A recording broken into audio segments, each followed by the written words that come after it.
good morning, or good afternoon, whenever you're watching this.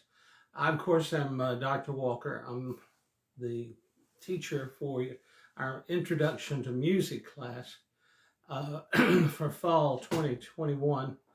This will be for fall 1 section. I may use it for the fall 2 also, and also for the dual enrollment classes. So what I wanted to do with this first brief lecture is look at the PowerPoint. So if you would, go to your computer and open the PowerPoint entitled Acoustics. I believe it's labeled Lesson 1 Acoustics. And I want you to follow along on that PowerPoint. Now, there's also a written section of what I'm about to say. And I want you to read through that also, because I'm actually not going to go over every slide in detail. I'm just going to touch on a few things. But this lesson, this very first lesson, I think it's important. You won't find this in any textbook. Excuse me. And it, in essence, it goes with the music class, but it also is a lesson to sort of get things started on thinking about learning. What I'm about to share with you this morning from this PowerPoint is information that I think you will find beneficial, in every class you take. We're going to talk about critical thinking for a moment, and then we're going to talk about some various ways of thinking later on. But what I'd like to do is start with a concept found in slide 1. Now, if you'll look in your, slide 1 is actually the title page, lesson 1, but it's talking about, in this lesson, we're going to talk a lot about the concept of aesthetics. In slide 2, sorry, I'm coughing so much, but slide 2, there's a quote there. It starts off with, music is important because, and there's a quote from Plato. Now, what I want you to realize as you read this, that Plato was a student of Socrates. Socrates, a philosopher in Athens who was accused and, you might say, convicted of corrupting the minds of the young people. And he could have been banished, but he didn't want to be banished. He chose to die, and he poisoned himself. Socrates will later, listen to me, Plato, a student of Socrates, will later write down some of the things that Socrates said. Of course, he had to write it as if it's Socrates speaking, or he would have been accused of the same idea of corruption. So he wrote one book that I would suggest is The Republic, when you get a chance. Now, some of this you may, if you take a philosophy course, you may see this and read this. But realize that when you hear Plato, you're hearing Plato and Socrates at the same time. So Plato's quote that I draw attention to is this. And if you see me looking off to my side like this, I'm reading from my computer also. I would teach the children music, physics, and philosophy, but the most important is music, for in the patterns of the arts are the keys to all learning. And I ask a question, if you think Plato was envisioning social and historical, psychological, intellectual, aesthetic implications when he said this. I would suggest he is. But the other thing that I wanted to point out this morning or today is that he is reaching into what we today call critical thinking. I imagine, let me make an adjustment here, that every student who's gone through school has heard the term critical thinking. I'm not sure if you understand what it means. That's the problem. I taught high school, I taught middle school, and I've taught college. And I noticed that in middle school and high school, there's always this emphasis, and people say, well, we need to teach the children critical thinking. And I agree. I think we need to teach this kind of critical thinking.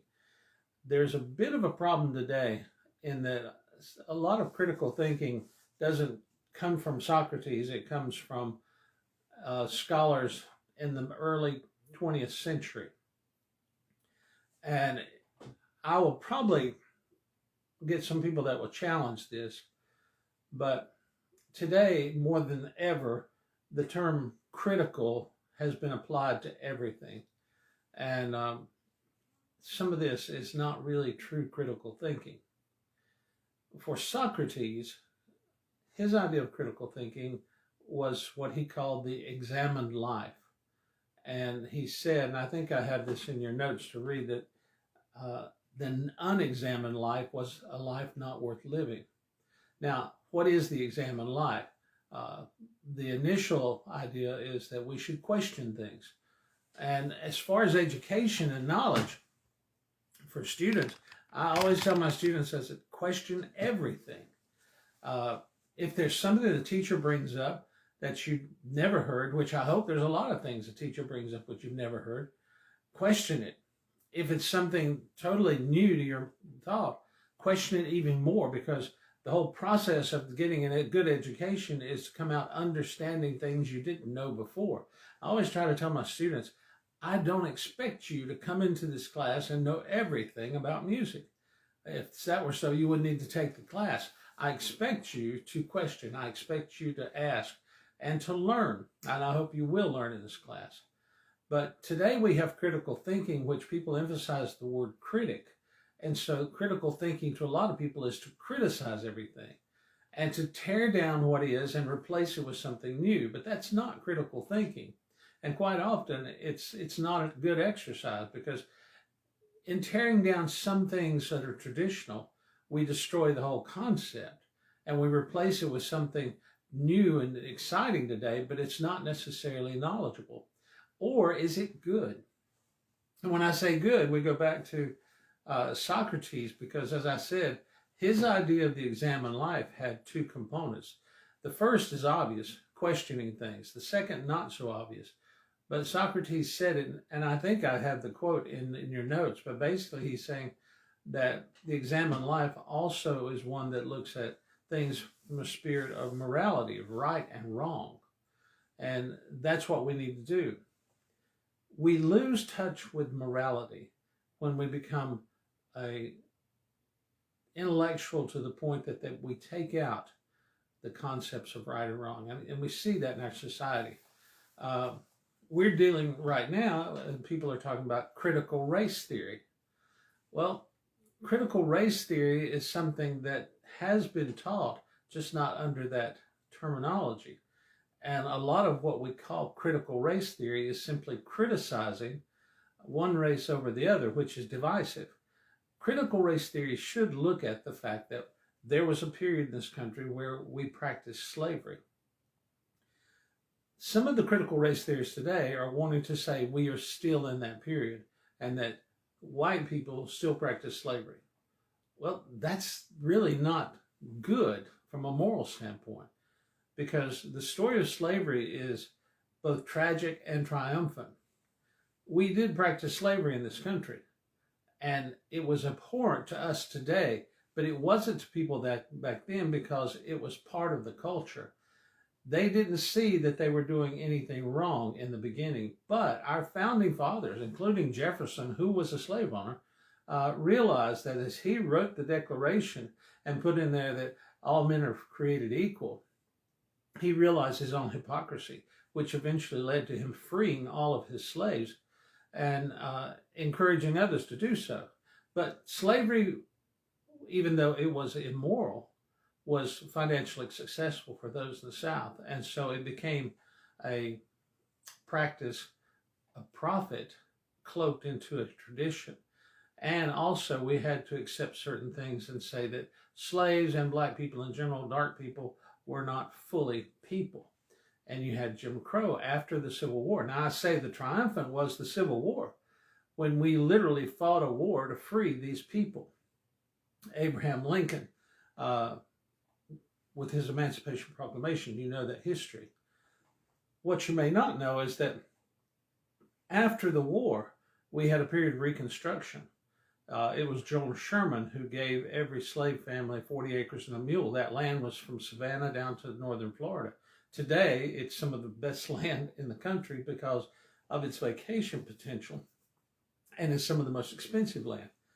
But the other side of the story is that after Reconstruction, or when Reconstruction ended, and it ended because, not because the South was reconstructed, but because the northern people and the southern people the southerners who had lost their plantations appealed to the northerners. And we do this on party basis, and I'm not trying to be too political, but you had the Democratic Party of the South, which were slavers. They were called Dixiecrats. And you had the Democratic Party of the North, which were anti-Lincoln, and the Republicans, and doing basically what parties still do. They'd say anything to get their party in and the other party out, and so they worked to an agreement. And they repealed the 40-acre and a mule deal, and they began the Jim Crow laws. Now, that's not the triumphant part, but it shows that this country practiced the abhorrency of slavery. We don't hide it. We admit it, and we said that it was wrong. We overcame it at the cost of 600,000 Americans' deaths and casualties in the Civil War. The problem after that was, the tragedy was, politics came in, and we decided that we still needed a form of slavery so that they could take advantage of cheap labor, and we had the period of Reconstruction. Now, critical race theory should teach the whole thing, but it becomes a criticism simply of slavery and white people in general. That doesn't give it true justice, but that's just an example. I'm not giving you a history lesson here per se. I'm saying that when we look at a theory from a critical standpoint, it's not just to criticize it. To critique something is to examine it on all levels. I go back to Plato here when he was talking about all the patterns of the arts are involved. Well, that's just the arts, but it's keys to learning, because you look at all the patterns. And I think he did envision things like historical, sociological, psychological, intellectual, and aesthetic complications of what he was doing.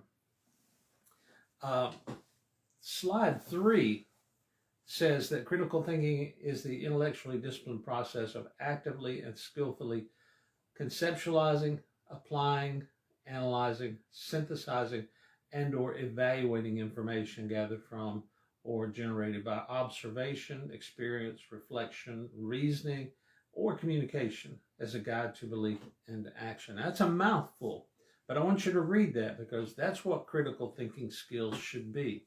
It should not be seeking to blame someone for historical wrongs. I mean, we can do that all day. What do we achieve?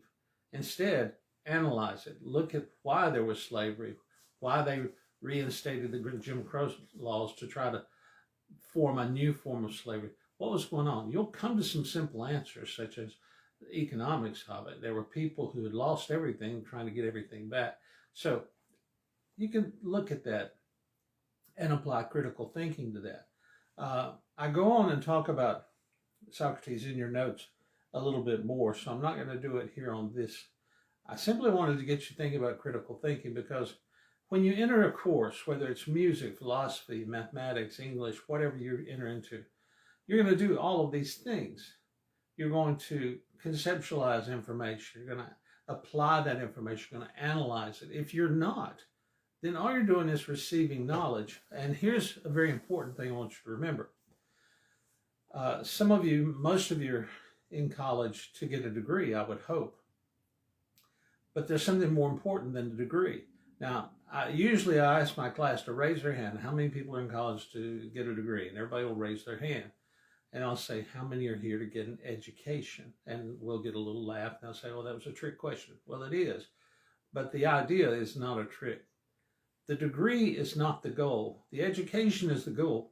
The degree is simply a piece of paper that says I have accomplished what is needed to get the education that I came to get. Unfortunately, we get the cart before the horse.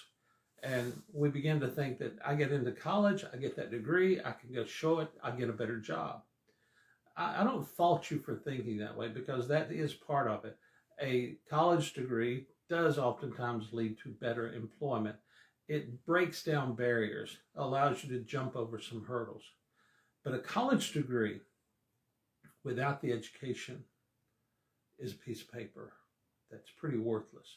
You can go anywhere and get a job and say, I have a degree from the University of South Carolina, and I have a business. Say, I have a business degree, and I'd like to do business. Well, they'll hire you because they assume that you're trained.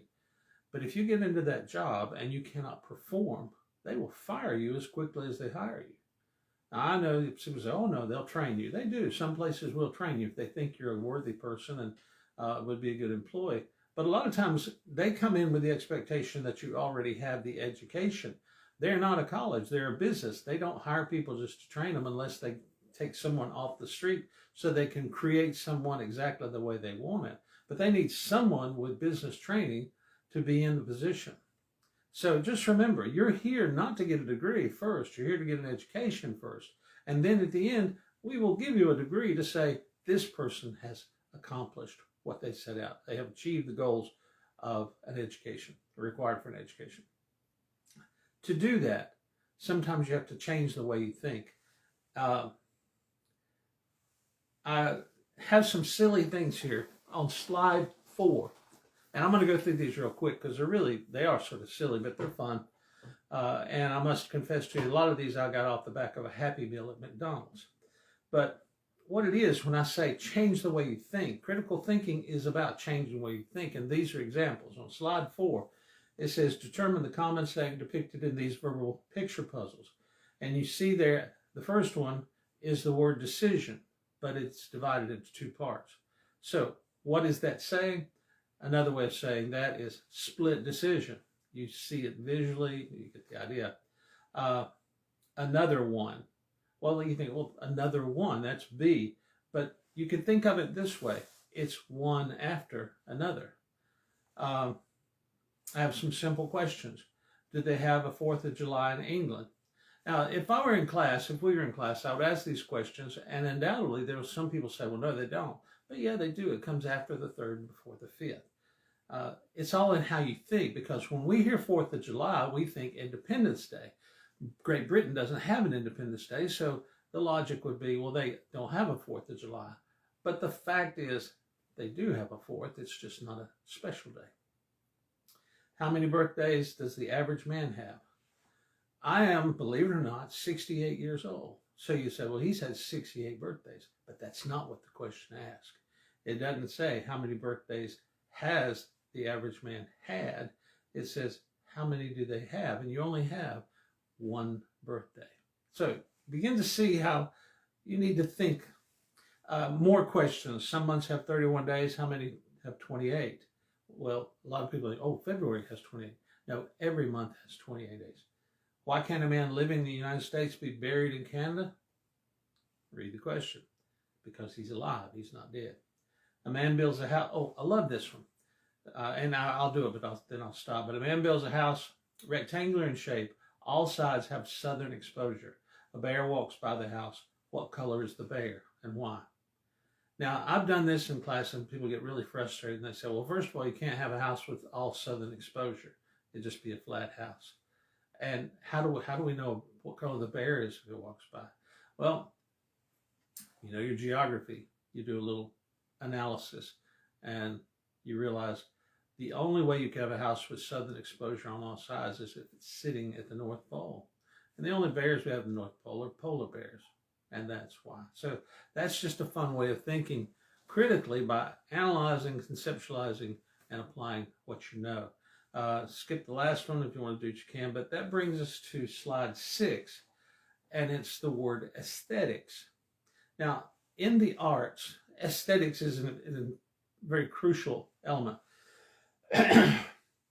The word is not often used. I've heard it used more recently in fashion world and architecture, stuff like that, as people begin to describe what they see. But look at it. The bottom line in the gold there, it says aesthetics. We could loosely define it for us. Now, I say loosely because this is an artistic definition relating to beauty. Where does it come from? Well, athletikos is the Greek word.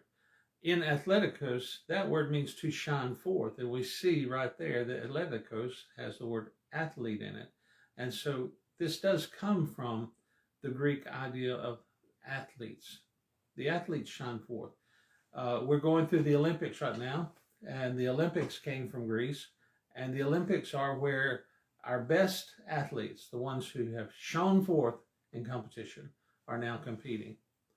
The beauty element is that is that in the early Greek Olympics, each city would send their best man, and he had to be able to do everything. That's where we get the idea of the decathlon today. But not only that, he had to be a beautiful person. You see, these games were done for the god Apollo, who was considered the most beautiful of the men on Olympus. The male gods was Apollo. So if you're going to honor Apollo, you're going to send your best athletes and also your best looking athletes. So that's where we begin to incorporate the aspect of beauty. Now, an aesthetic argument in 1875 is on slide 7 as we talk about what is beauty. Well, there was a critic named John Ruskin. I'm going to go with this briefly, but he criticized a painting by James Whistler called Nocturne in Black and Gold. And Ruskin said that it was just terrible. So Whistler sued him, and he won the lawsuit. He only won 1 farthing. It was sort of a symbolic thing. But it began this debate of what is art, and can artists express themselves free of criticism? Up to this point, art was defined based on Plato and Aristotle's understanding that it should reflect truth and nature. I'm going to show you this painting. It's on slide 8. There is Nocturne in Black. I forgot the name of it now. So, Nocturne in Black and Gold. Now, if you look at that, you have to determine, is that beautiful? To a lot of people, they say, well, I don't get it. I see black, I see gold, but nocturne. So obviously, it's about nighttime. So this is a scene in nature. It's dark. And the imagery there is, it appears to be lights on a building, stars in the sky, people walking on a beach, reflection in the water, if you had to analyze it. But to do that, we have to engage. We have to look at it. So look at slide 9, and I would invite you to engage into this picture. I usually ask students to title it. And you'd be amazed at how many students will include sunset in there. Sunset at the beach, sunset over the waves, whatever. But I always encourage people to say, well, what if it's not sunset? What if it's sunrise? Now you have to look at it totally different, because if it's sunset, it's taken on the West Coast. If it's sunrise, it's taken on the East Coast. And in the process of focusing on the sunset or the sun because it's so bright, we forget that probably close to 60% of the painting is not about the sky, it's about the waves and the rocks. So it could be called dangerous place to surf, no swimming. Is it a calming picture or is it a violent picture? All of that is up to you, the observer, as you look at it. The aesthetic beauty of it is that it invites you in to look at it, to study it. Like I said, a lot of people, when they see it, they avoid the lower part and focus only on the sun. And a majority says sunset. Why? Because usually people enjoy the sunset because it's a time of the day when we can relax and be at peace and rest. Some say sunrise because they're excited about the potential of a new day. But almost no one ever talks about the rocks. Those black, ugly, craggy rocks and those crashing waves, it just represents danger. So it's a psychological Rorschach test of sorts to see where our mind goes. Talking about beauty, let's look at physical beauty. On slide 10, and this is a rather old slide, but they're still good-looking people. I have Taylor Swift and the guy from Maroon 5 and Brad Pitt and that guy, I always forget his name. But anyway, society tells us this is beauty. Now, I think most people would agree. These are attractive men and an attractive woman. Here's more. And I always like to say, well, this is for the girls. Girls, you pick out the one you think is most beautiful. I must tell you that in the past, the hairy armpit guy usually wins, but Chris Brown has won a few times. For the guys, we have J-Lo, Beyonce, that girl from Hearts, I forgot her name, and then a model who, it's amazing how that goes too. Some people like the cute girl from Heart of the South TV series down on the right. Others say it's Beyonce. Today, J-Lo is very popular. Technically, as far as beauty goes, one of the more symmetrical face is the black model. But J-Lo's popular. So that was for the guys. This is for the guys also. Now, what's beautiful here, you may say, well, nothing. But I want you to know that each of these people, including the guy in the left-hand corner, that's Valentino, these were considered the heartthrobs of their day. And some of the most beautiful. Twiggy, the girl in the pink dress, was the girl that everybody wanted to be like. I think she single-handedly started the anorexic movement because even her name implies that she was just a twig, skinny as a rail. They could hang clothes on her. She was like a clothes hanger, but she became very popular. And she set a standard. Now, check these out. Hard to find what we would consider beautiful. I mean, we have Arnold Schwarzenegger when he was a young man. He was Mr. Olympia like 7 times, Mr. Universe. Today, he doesn't look quite as universally Olympic. We have people who like to change their appearance, like Marilyn Manson and that poor guy in the middle with the spikes in his head. We also have people that changes so much. The guy in the lower right-hand corner with the bad teeth is actually a guy who is dressing up as a woman in this parade in the Philippines. And he's wanting to be an attractive woman, but he needs a little dental work to do it.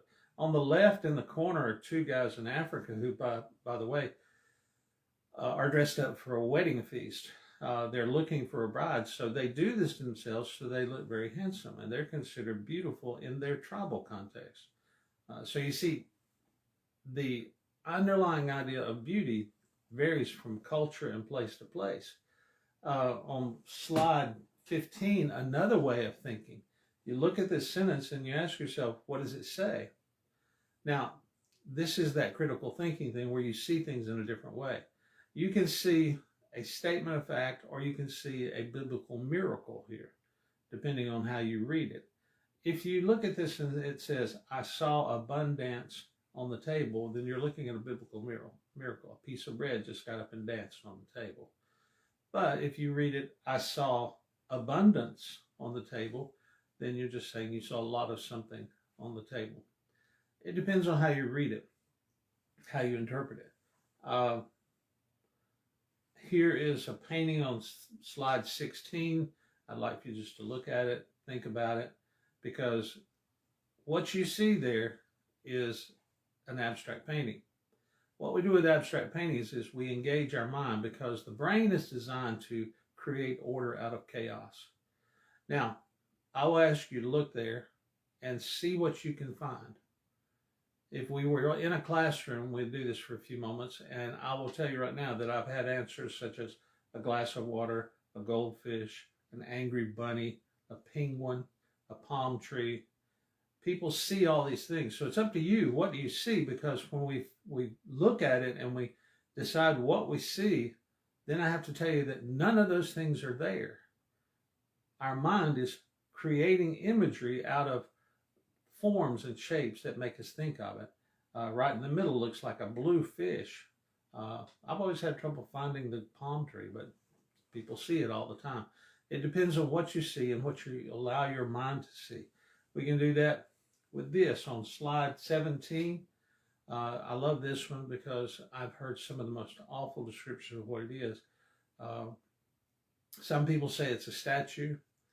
Some people say it's a human body with the head tucked under and the arms over it. All sorts of things have been described. Some people have described it as very sexual in nature. And I always tell them, I said, this is another like Rorschach test, because you're seeing a work of art, and you, the audience, have to determine what you're seeing. So if you, as you look at 17, take a moment, ask yourself, what do I see? And then after everybody has embarrassed themselves talking about sex and everything else, I tell them it's a green pepper. It's a picture of a green pepper, but it's in black and white. But now when you see it, you think, oh, I see it. It's all distorted because green peppers, depending on how they grow and where they grow, can grow into distorted forms. And that, my friends, on slide 17, is a green pepper in black and white. So if you said something sexual, shame on you. I show you this picture. This is one of the paintings Picasso, Escala, Puernica. It's about a town during the Spanish Civil War that the Nazis bombed. And they were German fighter pilots. The Spaniards dressed them up in German uniforms, gave them, Spanish uniforms, gave them Spanish fighter planes, and asked them to wipe this town out. And they massacred most of the people. And some say it wasn't a total massacre, but I'll leave the history up to you. But the dictator, the fascist dictator Franco, asked Picasso to do a painting for the state building, and he did this. Being Picasso, no one really understood it, but it's sort of the emperor has no clothes situation. They don't understand it, but they don't want to say they don't understand it. So everybody loved it. They said, oh, this is great. Picasso painted a picture. It wasn't until after the Civil War was over and Franco was out of power that Picasso said, this is a protest painting of the slaughter of the people in Guernica. And these people held it up for years thinking, oh, this is great. But again, we're going back to the concept of perception of what you see. Here's two other Picasso paintings, a couple of my favorites. The one on the left is the old guitarist. This was during his blue period, and it's pretty realistic. But on the right, it's Rembrandt figure and arrows. And people get lost in that, trying to figure out, well, is arrows that little thing down on the right? And is Rembrandt something in the middle? But it's Picasso, and he is putting it on canvas and letting you, the audience, figure it out. That was slide 19. Now, I want to go on to slide 20, and I wanted to explain this a little bit because it actually is one of the harder things in the slide presentation that you're going to see, but I think it's important. I mentioned three people here, Suzanne Langer, Friedrich Schleiermacher, and Rudolf Otto, and they spoke of this idea of aesthetics and language. Suzanne Langer gives us the concept of cursive and discursive language.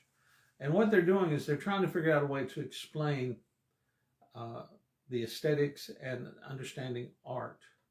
And they're using language.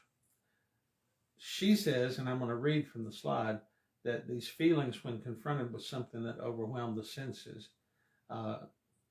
Langer found that discursive language, that's reasoned or analytical language, as opposed to non-discursive language, which is about emotional and abstract things, was inadequate to describe the depth of feelings experienced. The meaning of the experience could not be compared in normal language. What she's saying, excuse me, is that in our language, we can't just describe something from a logical observation point, because particularly art is seeking to pull certain emotional ideas out of us. And she says we need a whole new language for that. Schleiermacher said that sometimes art creates a sense of dependency. And what he's meaning is that if you experience something in art that is just overwhelmingly in its sensation, and it can be troubling or it can be pleasing. But Schleiermacher says that art brings us together as people because it takes all of humanity to determine what we are seeing and how to respond to it. It's a broad idea, but it's good in the fact that he's realizing that art is designed not just for the individual, but for the masses. And sometimes, like that painting of Guernica, the masses saw it as good. They didn't understand what Picasso was saying. They interpreted it as something good because they thought, well, it's hanging in the state building. One copy, I think, was like 27 feet wide. And everybody thought, oh, that's great, the great Picasso. Oh, love it. It wasn't until they found out what Picasso was thinking when he painted it, they realized the embarrassment that he was protesting the fascist government that had massacred all these people in Guernica. And then it changed. Schleiermacher is basically saying that we needed to know Picasso individually, but we also needed the community to come together to understand what Guernica was really saying. It was art in form of protest, and art does that. Rudolf Otto, he came along and he was talking about how it makes him feel insufficient when he compares it to an awe-inspiring event. And I like what Otto's saying, even though it's sort of weird, but he calls it the super-rational realm, supra-rational. And what he's saying is that sometimes art can take us to another level of feeling and experience. For me personally, I had that experience the first time I ever sat and listened to a symphony perform. I was a young man. I went to the Houston Grand Opera, and the symphony performed an overture, and I'm sitting in the audience. I'd never heard a live symphony orchestra. And the concept of this, the Houston Grand Opera Symphony was huge. It was like 100 instruments, all playing together, all working together, bringing this beautiful harmony. And I was just overwhelmed. I couldn't describe it. It's like something, it just permeated the air and in your body and in your mind, your eyes, your ears. Everything was consumed by that music, and I just fell in love with it. It was the overture to the opera Peter Grimes. If you ever want to listen to it, it's an amazing piece of music. But I listened to it, and I thought, how do you describe this? How can you say something like this? I had a similar experience when I saw a painting. It was a painting of Guatemala. And it was a huge painting in an art museum. And the artist had painted, the painting itself was about 20 feet by 20 feet. And it was Guatemala, and it was just pictures of the landscape. He had cities, he had people. He even went down to painting the birds in the trees, the little quetzal birds, which had these long flowery plumes and individual feathers. And what struck me was the beauty of the painting, but then I began to look at the detail. Everywhere you looked, in every corner, in every place on that canvas, there was some teeny tiny detail that he had labored with and put over. And I was just in awe of this artist's ability. That's what these guys are talking about. On slide 21, I talk more about natural and super rational knowing and knowledge. The natural knowing is what we call the empirical knowledge. The super rational knowing is non-empirical. Now, what do I mean by that? Natural knowing is if I look out my window here, I see trees and leaves and grass and an old gray barn, and I see those as the objects they are. From a super rational standpoint, if I were to paint that, then I may see more. And if I do a good painting and really like it, then it may elevate my appreciation of that old gray barn, which you can't see, but I'm looking out the window at, or just at the beauty of a tree and the leaves. This is, and I talk about this, it says, what kind of knowledge is this that comes from such a spiritual experience? It is existential insights of the sublime, the infinite. It's also called transcendent, as we realize that we're having feelings and knowledge that come from somewhere inside us that we don't always tap into, because we live in a physical world. We drive down the road, we have to keep our eyes on the road. But in the transcendent world, we begin to see things from a spiritual standpoint. In this idea, that's why music and religion are always hand in hand, because music opens up the transcendent world. The final slide that you look at is slide 22 in this lesson.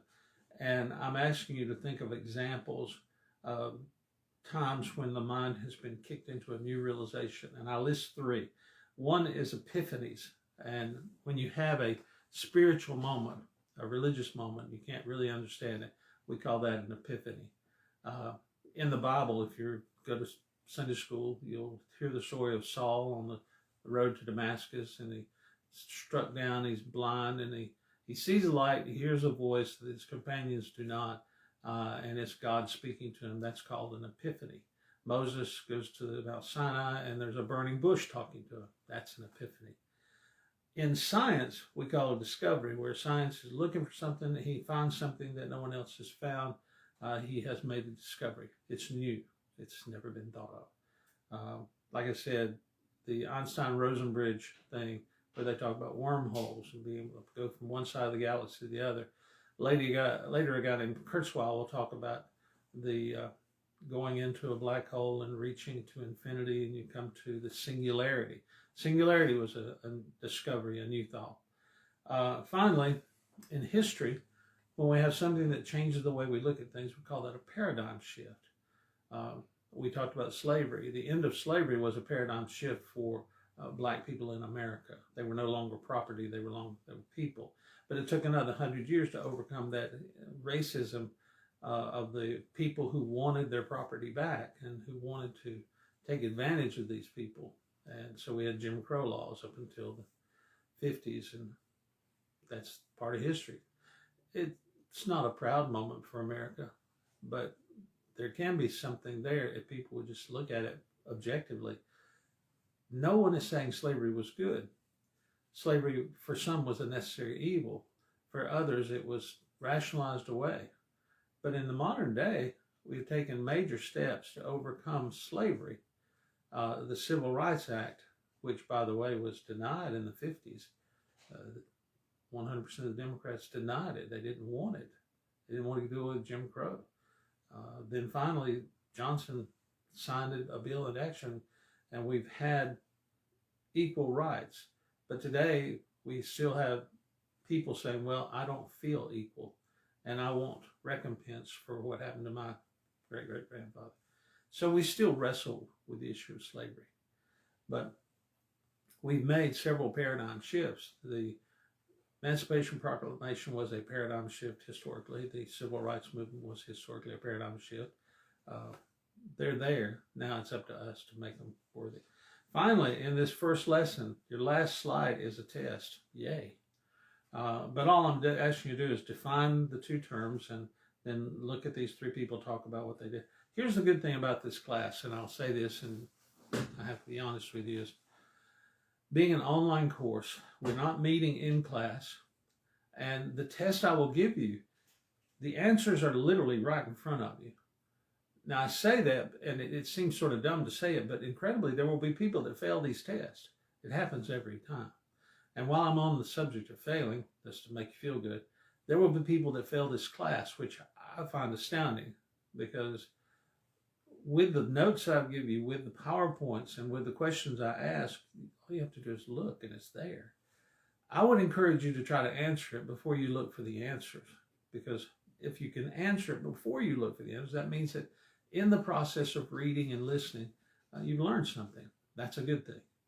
But at the same time, this is an elective. I don't make it necessarily punishable, and I don't make it hard. I try to make it something where you can gain information, gain knowledge, enjoy the class, and experience something in understanding of music. Some people say it's too easy. Well, I'm sorry if it's too easy, but the goal is for you to experience, to learn.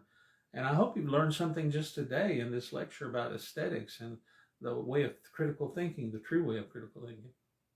But that's what it's all about. This test is just a way of seeing how well you can put it into your words in describing this. And some of you may just copy it right out of PowerPoint. That's fine too. But the goal is for you to begin to understand these concepts and use them, not just in this class, but in other classes and in your daily life, because it will enrich you to learn how to really, truly think critically and not just be a critical or a critic thinking, be a critical thinker.